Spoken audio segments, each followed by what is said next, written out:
你知唔知一間學校嘅資產其實有好多，由電腦、冷氣、家具到各式各樣嘅電器器材，數目隨時成百上千。每樣嘢嘅購買日期、保養期限、擺放位置同埋借用情況，如果只係靠 Excel， 甚至用筆記住，唔單止好容易出錯，到咗盤點嘅時候，更加係一場災難。我哋嘅 EDAS 資產管理系統就係為咗幫學校徹底解決呢個痛點，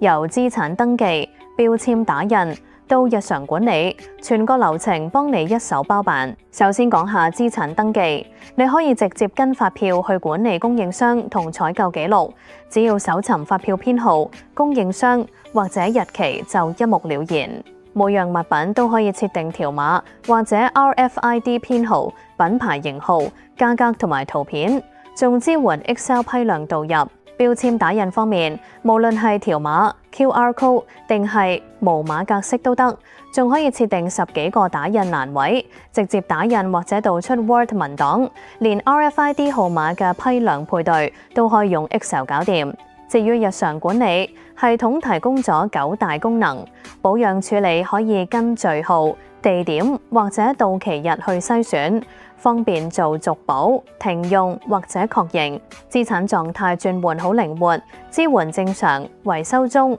損壞、待報銷、借出同遺失等多種狀態。另外，部門調撥、位置轉換、借領歸還處理，全部都可以喺網上完成。借出之後，仲有續借同預期提醒。報銷處理支援11種原因，就算一時手快、操作錯誤，都可以隨時恢復。去到資產盤點，系統會自動顯示預期同實際數量，有咩唔同即刻睇得出。仲支援條碼器讀取資料，快速更新數據。報表管理方面，我哋提供咗8種報表，資產報表支援13個篩選條件，你可以自己選擇欄位，再導出 Word 或者 Excel。最緊要嘅係系統可以直接輸出符合教育局格式嘅資產登記冊，完全滿足政府嘅申報要求。而主檔案管理就涵蓋咗9大功能，方便你嘅日常管理。技術方面 ，EDAS 全面支援條碼掃描器、Excel 導入導出、教育局格式合規、RFID 批量配對同埋多格式標籤打印。想將學校嘅資產管理變得清晰有序，歡迎喺下面留言 inbox 我哋，或者直接打我哋嘅熱線電話查詢。多謝收睇。